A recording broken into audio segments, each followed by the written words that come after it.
Welcome to the Economy Magazine. I'm Benjamin Chong Alfares with the top reports in the global economy. Coming up today, a new app gives people the chance to take a breather. And Spain hands out countryside property to salvage it from complete ruin. First, the headlines. The US and Europe are readying sanctions against Russia, likely to further distance it from the West's financial system. The US House of Representatives passed a resolution to condemn Russia over its military occupation of Ukraine's Crimea region by a 402-7 margin. Failure to deter Russia's aggression will embolden President Putin to continue seeking illegitimate power and further threaten stability in this important region of the world. Just as importantly, failure to act would embolden bullies in other areas of the world who are no doubt watching. As Moscow has become increasingly central to international institutions, Russian money has flooded into global centers, making it particularly vulnerable to international sanctions. But some politicians warned, converting Russia into a target from a partner would complicate global efforts. Juan Zarate, a former White House official under George W. Bush, said we risk a boomerang effect. Though progress on an aid package from Ukraine was slow in Congress, the EU offered Ukraine trade breaks worth 500 million euros a year as an immediate gesture of support. The Commission has adopted the first of the foreseen measures. We have agreed a set of unilateral trade provisions that will allow Ukraine to benefit substantially from the advantages offered in the Deep and Comprehensive Free Trade Area, DCFTA. And this even before the signature of the association agreement with Ukraine. Big Japanese companies are offering generous pay raises, but workers are likely to lose out after an increase in the country's sales tax next month. Toyota, Honda, and Toshiba told their unions they would increase average monthly salaries in the fiscal year starting April 1st. The base pay increases were the first since before the global financial crisis, but fell short of workers' demands. Toyota would add $26 per month to standard seniority-based rises, a base up of less than 1%. Economists cautioned if the workers' real purchasing power did not increase, it would fail to boost the virtuous circle of rising prices, wages, and growth envisioned under Abenomics. We might actually be seeing the peak of feel-good Abenomics. And from here onward, say 2014-15, we will start to be experiencing the pain of Abenomics, which is inflation, tax rate hike, and then more fiscal contraction to come. China's top central banker will free up interest rates on bank deposits within 2 years, forcing banks to compete for customers by offering the best terms. Officials hope the shift will put money in the pockets of ordinary Chinese savers. China's central bank currently has a cap on the rate banks can pay depositors, leaving Chinese households poorly compensated as deposit rates fall short of the rate of inflation. China's gradual relaxing of rates is part of a broader liberalization of its economic policies. And finally, top members in the Senate and the White House agreed on a framework to wind down mortgage giants Fannie Mae and Freddie Mac.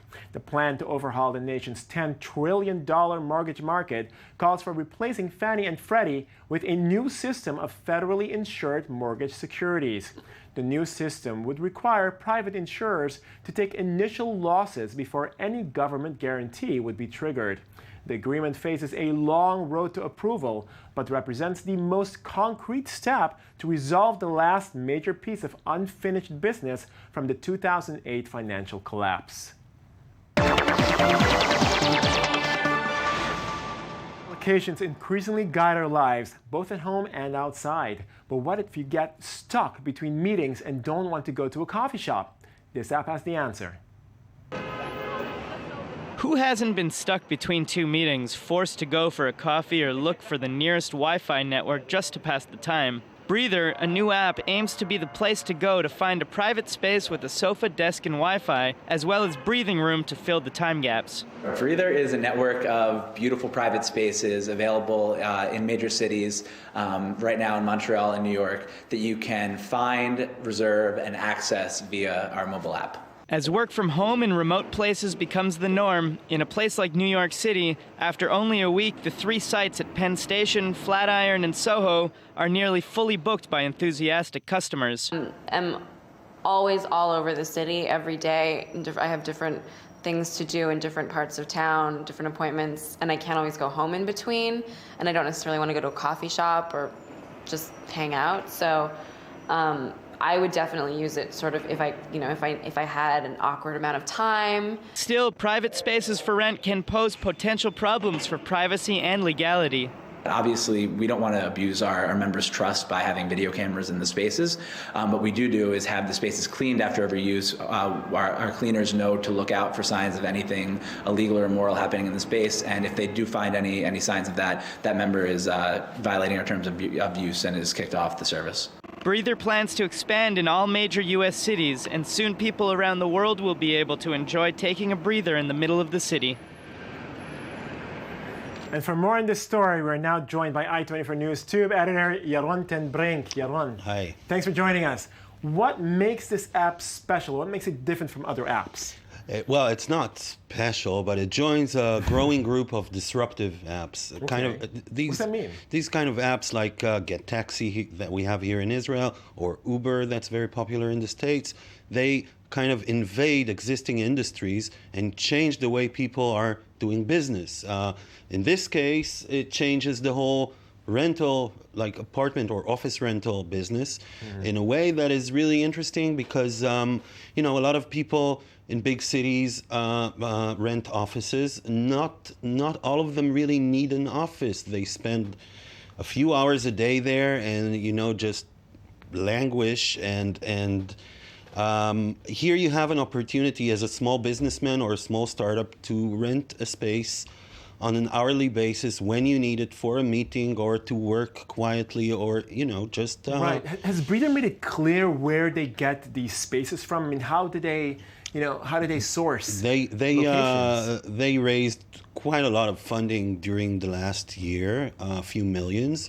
And I guess they're renting those spaces themselves and kind of subletting them, or they buy them. But, like in New York, it's a real problem because Airbnb, a similar idea, renting apartments for short periods. Right. That's illegal in New York. So it remains to be seen whether Breather will be allowed to operate freely or will they also be kind of blocked by real estate giants. And because it's really, it could hit the office rental business in a big way. Sure. I mean, it's interesting, actually. We've seen a lot of apps lately really just skyrocket, surging. Does Breather, based on what we've seen so far, doesn't have the potential to be a financial blockbuster like the others? Well, I don't really know because, with Uber, everybody wants a taxi. With Airbnb, everybody needs a hotel on his vacation. But does everybody need an office? I don't know. I don't know if there are enough people. It's all about the mass. If you get like the big crowds using the service, then it changes everything and it will get competitors as well. But unlike taxis and hotel rooms, offices are kind of limited in the attraction they give to the public. It's interesting because a lot of these apps that we've seen, they actually bring us closer, they bring us together. The World Wide Web, which you just had the anniversary, the 25th year anniversary, it all brought us closer. But something like Breather, it seems to say, okay, don't go to the coffee shop, don't hang out with those people, don't meet anyone new, just go take a breather, go close yourself in a little closet-sized space and just forget about everything. Or have a nice intimate meeting with a business associate, instead of a coffee shop or a restaurant. You could just go to an office, sit on the sofa, have a quiet chat, nobody's listening. Which is another point, frankly, they say, in the report we just saw, that, any kind of immoral, situation or whatever, illegal situation, they will deal with, the cleaning staff will report it. I mean, really? I don't know. Someone asked me if they have a sofa because then you can produce short porn movies there. So I guess people will try to abuse the system, but I think if it's managed properly, then those things will be on that at the note, fringe. Yaron, I think we gotta leave that for the Tube. Yeah. Thank you so very much for joining us. Thank you. If you ever dreamt of owning a small village in northern Spain, the following report may whet your appetite. But beware, Despite the cheap prices listed, you're likely to spend a fortune in renovation and upkeep. Here's the story. A commanding view of northwestern Spain enjoyed by new landlord Neil Christie. The Briton snapped up an entire hamlet, 4 ruined homes and 4 hectares of land in the heart of Galicia for just 45,000 euros. To get something equivalent to this for 45,000 euros, I mean, I don't know where you'd go, to be honest. Certainly not in England, certainly not. If you're lucky to buy a garage in England for 45,000.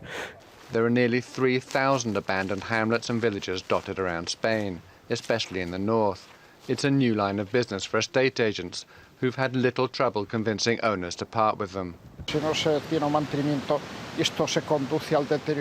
If they are not looked after, they deteriorate quickly. When people realise the upkeep they need, when they understand everything that has to be done with these houses, that's when they decide to sell them. With prices ranging from nothing to tens or hundreds of thousands of euros, most of the buyers are foreigners. But it's not only the real estate agents and new owners who profit. Local politicians, too, welcome the new inhabitants.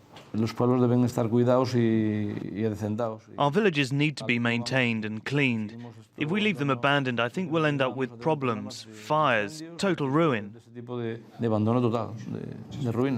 Some villages are available for free. This 400-year-old hamlet has been abandoned for half a century. It was handed over to the local municipality, which is ready to give it away on one condition. The new owner must propose an activity that creates employment. We'll give away these 31,000 square meters and dozen houses to the business, family or person who accepts our proposal, who likes the place and agrees to invest. Investment is the key.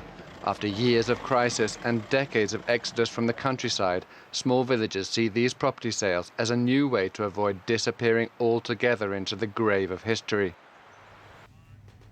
And now for a look at some of the more offbeat stories we gathered for you from the press worldwide in Media Watch with Daniel Roth. So Daniel, I understand that you have something about new campaigns in kissing? Yeah, so there's a video. It was made in an apartment in New York that's rented for $25 an hour. No, I'm joking.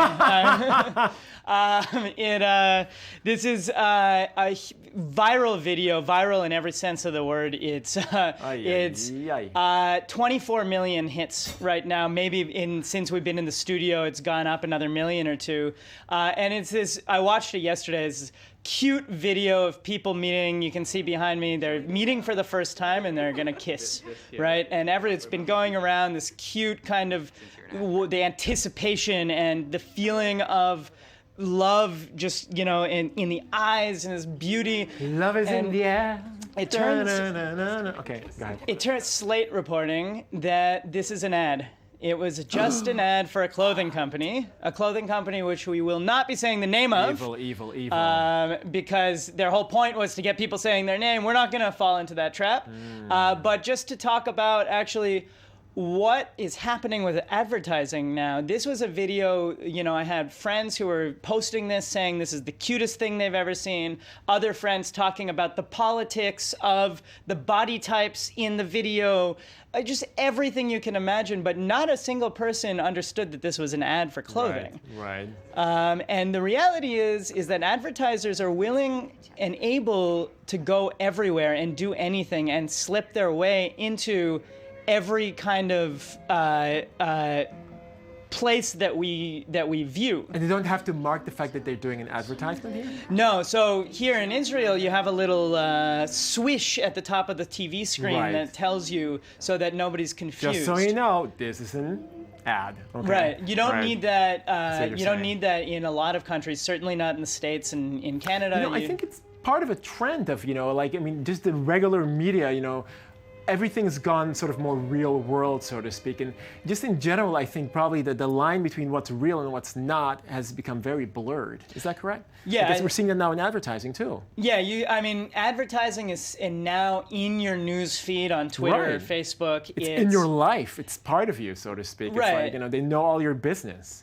5 years ago, even just a year ago, you could trust that a YouTube video that was going around that was genuine was actually genuine. Now, the videos themselves are ads for other things, and it's this, it's just a whole new world where perhaps you could argue that we were always being advertised to everywhere we were looking. They used to say you see 3,000 ads a day. Maybe that's no longer true anymore. Maybe it's that you're seeing 6,000 ads a day. Okay, well, the logical ending to this show would be that that we would kiss for the first time, but we're not strangers, so thank God. Yeah, we've known each other for a while. We don't have to go there. So. But thank you very much, Daniel. You are a very good-looking man, but we have to end here. Thank you, you too. Thank you very much. I'm Eamon Alvarez. Please send us your comments via our website and Twitter, and join us again tomorrow.